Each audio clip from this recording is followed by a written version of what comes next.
World War II left so many scars on humanity, but today we will tell you the horrors experiences of black soldiers in World War II. African Americans served in segregated units during World War II, a glaring injustice that persisted despite their long history of significant contributions to the nation's military efforts. This segregation was a painful reminder of the persistent racial discrimination and inequality that African Americans faced in the United States during this era. Despite having participated in every major conflict since the Revolutionary War, African American soldiers in World War II were relegated to separate, often subpar units and facilities. These segregated units were known as the Jim Crow units, reflecting the deeply entrenched system of racial segregation and discrimination that permeated American society at the time. The irony lay in the fact that African American soldiers had demonstrated their valor, dedication, and patriotism in numerous previous wars, earning recognition for their bravery and sacrifices. Yet in World War II, they continued to face the indignity of segregated barracks, medical facilities, and recreational areas, often located in the racially segregated South. This segregation did not deter African Americans from enlisting and serving their country with honor. They saw their military service as an opportunity to fight for democracy and justice abroad, even as they confronted injustice and inequality at home. Their resilience and commitment to the principles of freedom and equality would become a powerful catalyst for the civil rights movement in the years that followed, ultimately leading to significant advancements in the struggle for racial equality in the United States. During World War II, black leaders embarked on a courageous and determined quest for equal treatment of African American servicemen within the military. They were unwavering in their advocacy for the integration of regiments, challenging the deeply entrenched racial segregation that persisted within the armed forces. Did leaders like WOII Du Bois see World War II as a catalyst for social and political change? How did they envision military service as a platform for dismantling systemic discrimination? Why was the call for integrated regiments more than just a demand for equal treatment? How did their advocacy efforts shape President Truman's historic executive order in 1948, and what role did it play in the broader civil rights movement? Leaders such as WOII Du Bois recognized the historic opportunity that World War II presented. They understood that military service could serve as a platform for pressing for social and political change, a chance to dismantle the systemic discrimination that African Americans faced. Du Bois, in particular, urged Black Americans to put aside their grievances, echoing his stance during World War I, and unite in the fight for democracy abroad.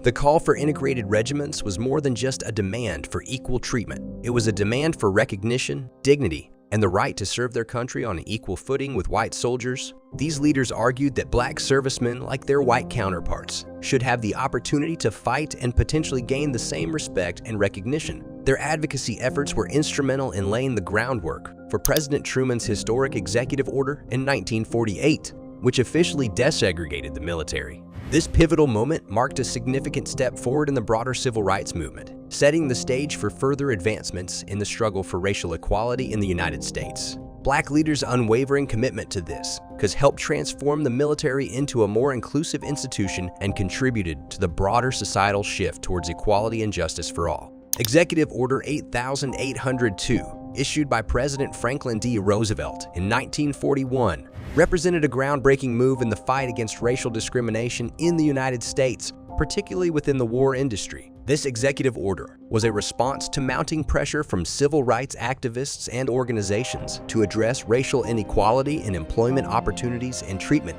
of African American workers in industries that supported the war effort. The order prohibited racial discrimination in defense contracts and established the Fair Employment Practices Committee (EP) to enforce its provisions. This was a significant step toward addressing the deeply ingrained problem of racial segregation and unequal treatment of black workers, especially in the South. However, the impact of Executive Order 8802 was not without its challenges. Resistance, especially from Southern states, was formidable.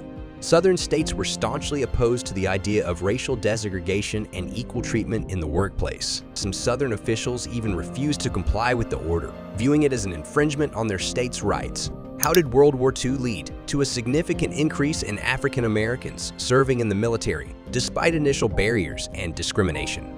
What role did civil rights activists and black leaders play in advocating for greater participation in the military during the war?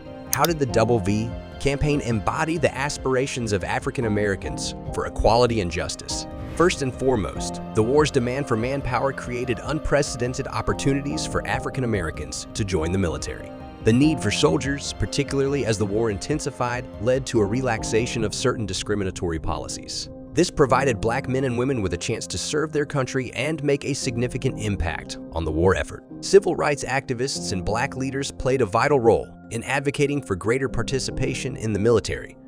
Their efforts to promote patriotism, enlistment, and the WOII campaign Victory Abroad and Victory Against Racism at Home inspired many African Americans to join the armed forces as a means to fight for justice and equality. The military also recognized the contributions of African American troops and gradually expanded their roles and responsibilities. Over time, they were integrated into more diverse positions and given the opportunity to demonstrate their abilities on a broader scale. By the end of World War II, approximately 1.2 million Black Americans had served in uniform, marking a significant increase from the comparatively small number of Black soldiers at the war's outset. Their service not only contributed to the war effort, but also laid the groundwork for future advancements in the fight for civil rights and equality in the United States. The WOII campaign was a powerful and influential movement during World War II that called for a dual victory for African Americans: victory over fascism abroad and victory over racism at home. This campaign served as both a rallying cry and a declaration of purpose for Black Americans during the war, encapsulating their aspirations for equality and justice. The call for victory abroad referred to the fight against fascism as the Allies battled against Nazi Germany, Italy, and Japan.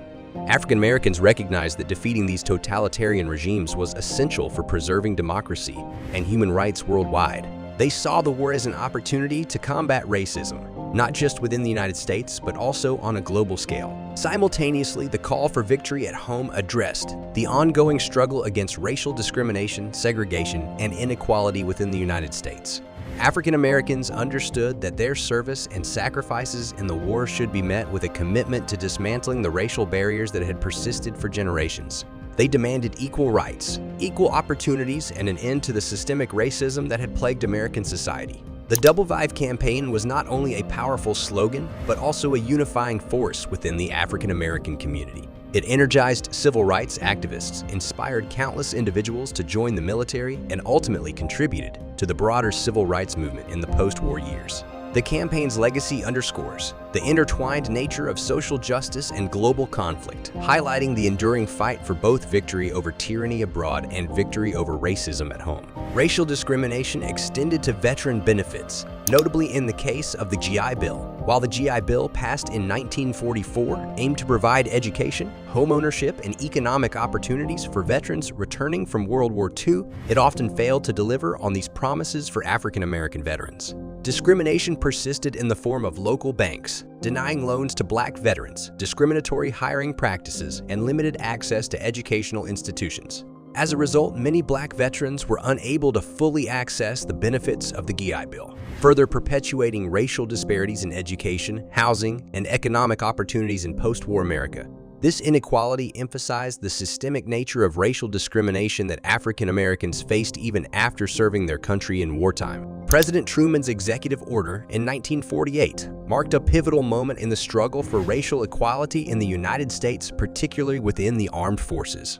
This landmark decision was a significant step towards dismantling the deeply entrenched system of segregation that had plagued the military for decades. The number of African Americans serving in the armed forces grew significantly during the conflict. This remarkable increase in Black enlistment was driven by a multitude of factors. And that's all for this video. Subscribe for more.